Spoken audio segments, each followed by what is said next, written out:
I wanted to collect my thoughts because there's a lot to say,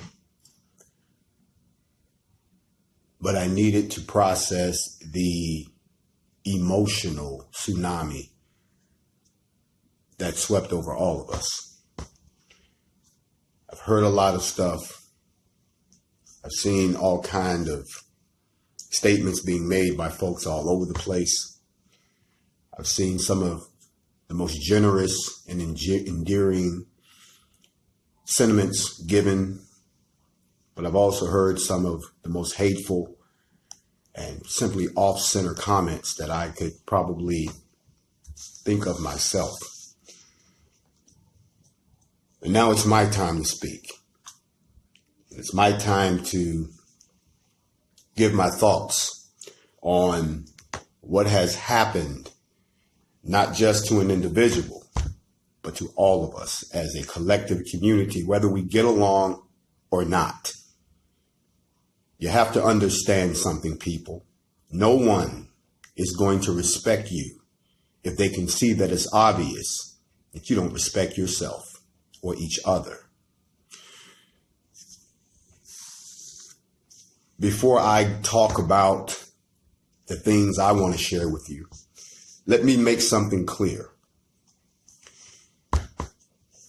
Before he was a rapper, before you call him a gangbanger or a gang member, before you call him your homie, before you call him a Grammy-nominated star,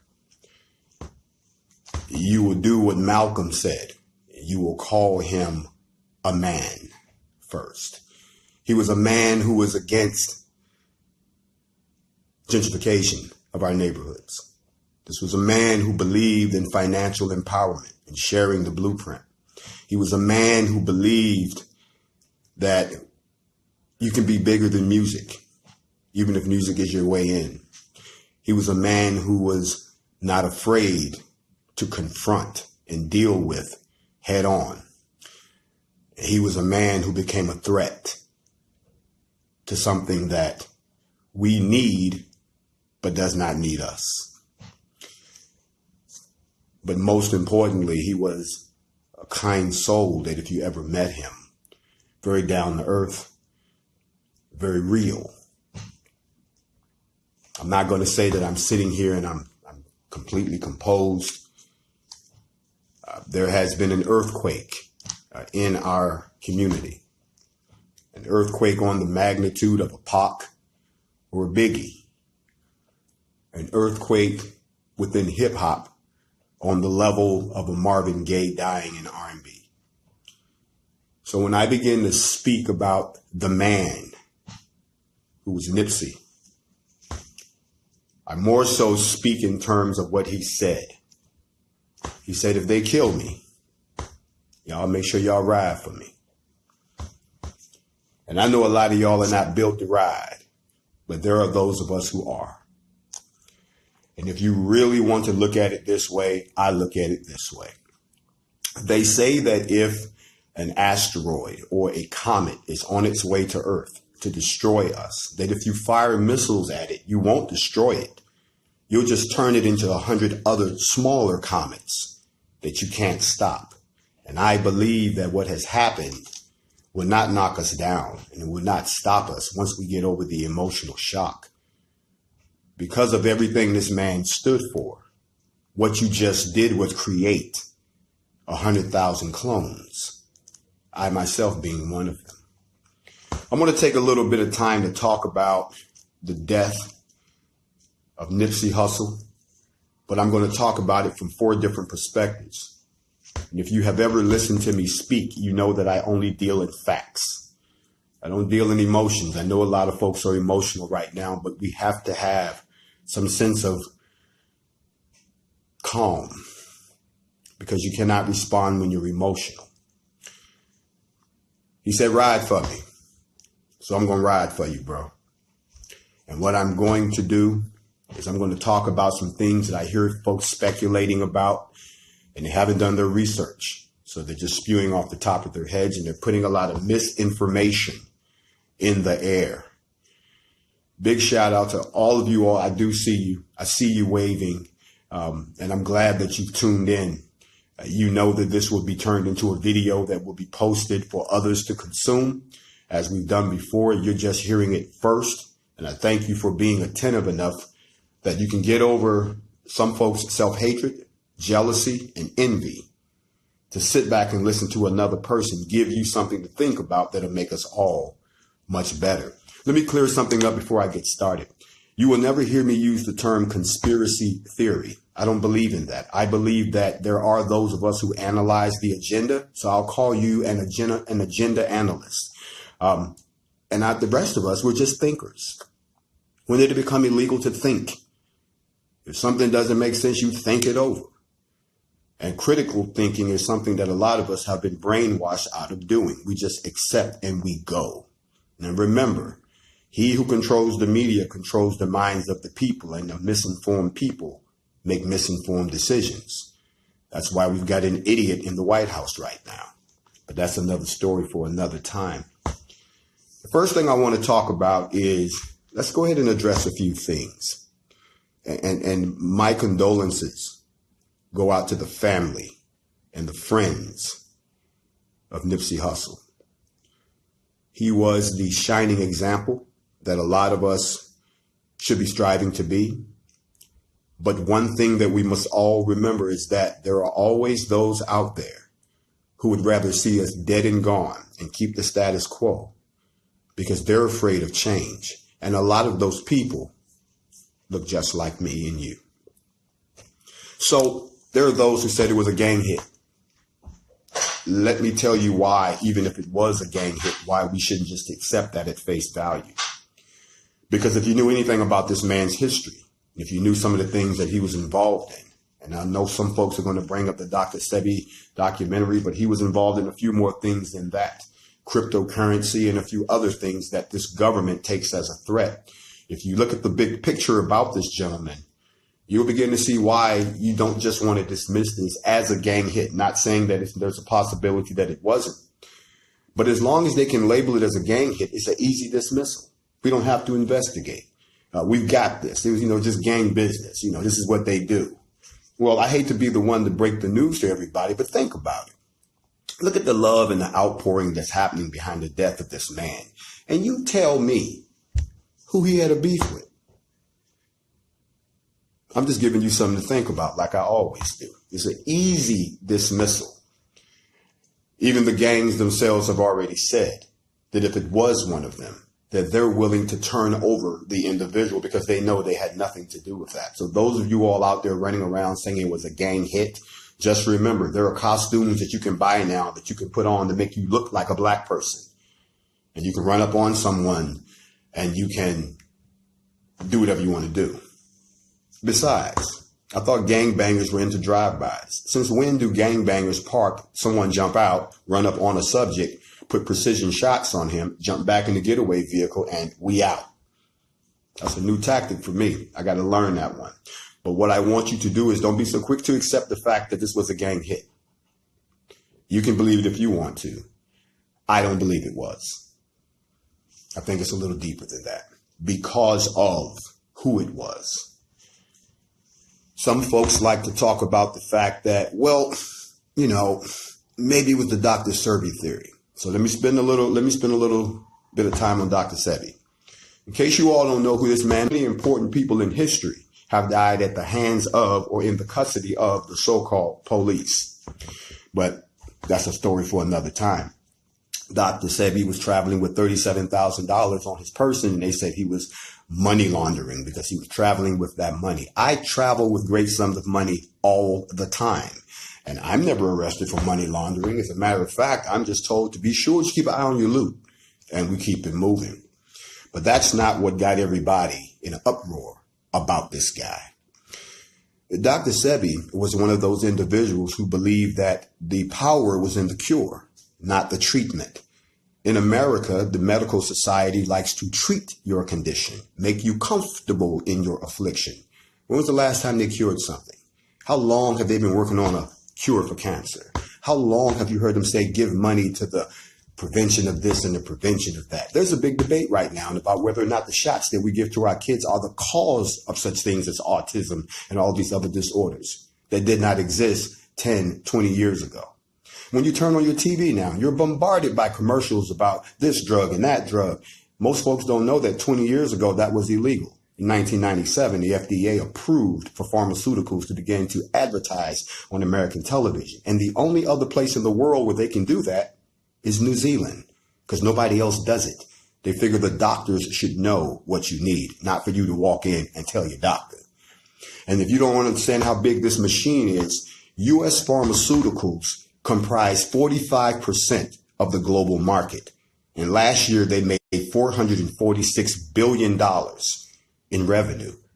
6 out of the 10 biggest pharmaceutical companies are based here in the United States. That's a lot of loot. That's a lot of change. They're making a lot of money on treating you, not curing you. To come along and disrupt the flow by coming up with a cure. Dr. Seve said he had a cure for AIDS. Well, they took him to court for that, and they said, you show us one person you cured, and, it's all good. He brought 70. He won that case in New York, and then he went to federal court and won again. He was becoming a threat to the pharmaceuticals. And then he goes to Honduras, and he just dies in police custody. And they thought that was the end of the story. If you do not know this story, please go and research it for yourself. And remember what I said, only in the United States does American medicine believe that the treatment is better than the cure. And I myself am sitting testimony of that. Most of you all don't know this, but about a year ago, I came down with a fatal brain disease. I'm not supposed to be here right now. Some of my close friends know about this. I've never told anyone this. American medicine gave me 2 years to live. So I went outside of the country and I sought external medication. And it didn't treat me. It cured me. It cured me. That's interesting. No money to be made there. So let's focus on that first. So some folks said that Nipsey had announced that he was going to be doing a documentary about the trial of Dr. Seve. And of course, that would bring more awareness to what had happened. And of course, that would make folks start to think. And if you start thinking, you're not, they don't want you to think, want to keep you distracted. Hey, look, something's shiny over here. And let's look at this over here. And Cardi B's doing this. And let's go over here and look at this. But if you stop and start thinking about it, then we have a problem. You see, when folks start thinking, we start figuring stuff out. And he was about to do a documentary that would have gotten folks thinking. And for $446 billion, you figure out what you would do if someone threatened your little cash cow here in the so-called corporation of the United States. That's the first piece. So let's examine that. Is it possible that they killed him because he was about to expose something that they thought was already taken care of? This country has a history of dead men don't talk. Look at John F. Kennedy. They killed their own president.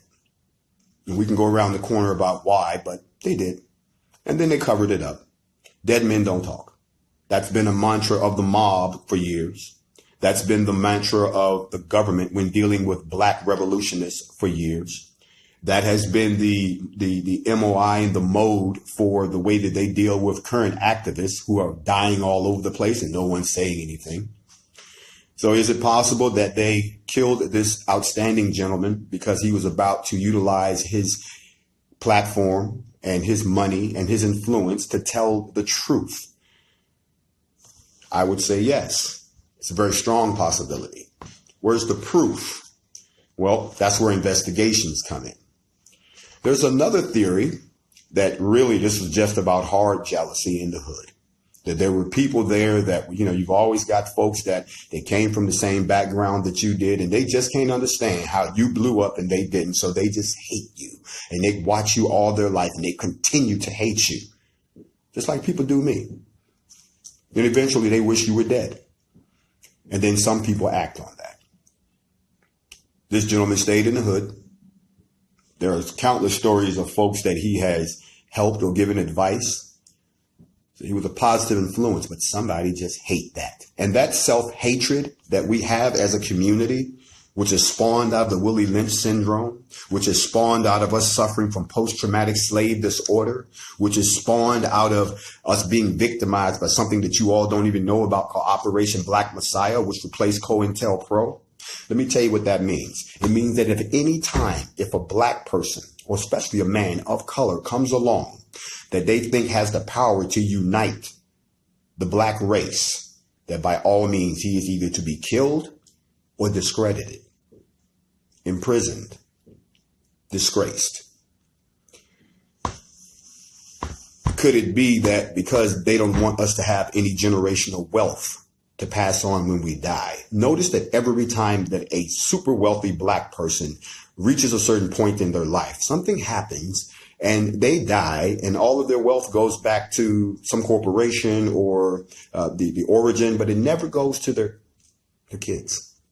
That's a problem in this country. So anytime anybody's doing something positive for us, all of a sudden they become a threat.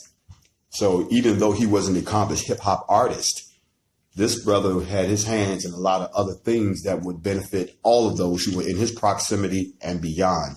And there are some folks that just don't want that. Now, the other piece is this negative image that is constantly pushed in the media about rap and hip hop. Where do you think that came from? 20 years ago, Self-Destruction was a record that all rappers got on to combat the crime in the streets, and everybody had a little 8 bars on there, and they came on, said what they had to say. It was very positive. Now, 20 years later, everything about rap is a negative connotation. Everything. Well, let me share this with you. Before you can destroy a people, you first have to destroy their image. You have to make it so that when you start doing things to them, that the public won't care, because they'll say, they're a bunch of thugs and criminals and, this, that, and the third anyway. So when a brother come along that's trying to make it, when a brother come along that's trying to make a difference, you become a threat. And then on top of that, if you're smart and you're a critical thinker, you're more than a threat. You can cause change. There's a lot going on out here, y'all. I've really been trying to get my mind around, where are you right now? Old lady got stomped on the train. Black woman got shot in a car. A black woman got assaulted in the theater down in Texas. Another black woman, y'all probably haven't heard about this one. 2 black women got beat up in a theater up in San Leandro, right south of San Francisco, a couple of days ago. We had the situation with Jasmine Barnes getting killed down in Texas. We had all these police shootings that they just keep letting everybody walk. I just dealt with the situation of Tamon Blair up in Indiana, where brother got lynched. We got all kind of stuff happening so fast that it's like shell shock. But what it really means is the entire ecosystem is deteriorating around us. And unless we do something, it's going to deteriorate completely. You mark my words that I said this to you. So let's talk about some positive things real quick, because as I said before, my man said, ride for me. If they kill me, well, they killed him. So we're going to ride for him. And I don't know who I'm talking to right now, or who's ready to do what, but everybody can do their own part. Right after the after the old woman was kicked on the train, I said that it's time for all of us to come together for a summit. That the brothers need to have a talk with each other first so that we can start protecting the sisters. And then the brothers and sisters need to have a talk so we can start to strategize what we're going to do collectively, not individually. You see, they're attacking us collectively, but you're responding individually. That's not going to work. And one of the things that I noticed is that as we get closer to the summer, they're getting crazier. And we're fighting a 2-front war, folks. We got our own problems internally. But we also got problems externally, and we can't fight the external problems effectively unless we deal with our problems internally. How many of you all are aware that before Haiti declared its independence, they killed every black person that was opposed or that was siding with the enemy? Then they went and confronted the enemy. And I'm getting to the point where I'm beginning to think, if you think about it, they killed this man in his own neighborhood, in front of his own store. You can't come up in the hood like that and walk up on nobody, roll up on nobody, and nobody realized that you wasn't from around there unless you were from around there. Let me let that marinate in everybody's spirit for a second. I'm not going back to it was just a gang hit. It could still have been an attempt to take this brother out because he was about to bring some smoke on a $446 billion industry, but they used his own people to do it. Just like right now, there's somebody sitting out there looking at me right now that they ain't trying to hear nothing that I'm saying. They sitting around hating on me, wondering, what can I do to discredit this brother? See, that self-hatred that we have, that is what we've got to get over. Our chains are mental, people. Y'all always talking about when somebody ain't gonna do nothing to y'all, yet you still mentally enchained and you mentally enslaved. So they are doing something to you. This is our opportunity to unite for real. Complete his work. You be vigilant. I reached out to a couple of bros, and I don't know how we're going to do this, but there are some folks who are reacting right now. Call a truce in LA between all the gang factions. And let us sit and talk before we react emotionally, because think about this. If you want to set brothers off against each other, all you got to do is just pit one against each other. Just do something. For all y'all know, somebody who has nothing to do with us came into our community, picked that brother as a great target, took him out knowing it would cause infighting amongst us. We quick to fight each other, but we're not so quick to band together to fight nobody else. You think they don't know that by now? We need a truce in LA. Y'all be cool. I'm broadcasting to you right now from San Francisco. I'll be in LA later on today. Watch your back. Everybody.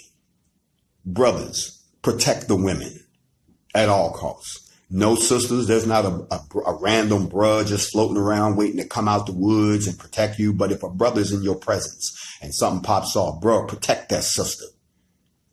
Otherwise, ladies, know that sometimes the best defense is a retreat until you can get your reinforcements together. We need to come together to have a talk, y'all. We need to put aside our differences, no matter what they are, whether it's about how much money you got, or what kind of religion you worship, or what color your skin is, what shade you are, or what side of town you on, that you don't own. We need to come together and have a talk. And not just a talk where we walk away saying, oh, we talk. No, we need to come together and have a talk and come up with a plan of action, because we've been attacked on all sides. And if they'll come after a brother like him who was doing all the things that he was doing and silence him, they'll silence me and a few other people. And then they'll silence you. We're our agenda analysts. And in this particular case, if the Dr. Seve was the reason, then that's going to blow up in your face, because now we're all going to tell the story. If this was some hood jealousy, thank you for setting us back 20 years. Let me spend a couple of seconds about this precision shooting that everybody's talking about. I am a trained U.S. Army shooter. That's the best way to put it. I can hit you from 3,000 yards away, and I will kill you with one bullet. Ask anyone who knows me. I'd be happy to take you to a shooting range to demonstrate it. It is what the military taught me. Close quarters combat shooting up close with a pistol is something that only officers are trained to do, not enlisted soldiers. We use the heavy firepower. But if you're in one of the special units, like maybe Special Forces or Delta Force or Green Berets or JFK Special Warfighter Center, you do have urban combat abilities where you can roll into a target, assault that target, and be gone. A lot of people are saying that this gentleman was shot 5 times and then 1 shot to the head, and they said it was so precise that it had to be military. But I will echo what I heard my man DJ Scratch say. He said, so you got to be military trained to walk up to somebody and talk to him and then shoot him. And I would have to agree. I have not seen a video of the shooting, so I do not know if it was a military style shooting. But I will say this, that whomever it was that shot this young man, that they made sure with the headshot that he would die. or at least not be in the same capacity of thinking as, he was before at that time. It is a tragedy. It's a tragedy on all levels. But I say this to you because I'm talking to you now, and I know we all hurt, and I know we all angry. But don't let this man's death be in vain. Brothers, we need to have a talk about what it means to be a black man in America to protect our women.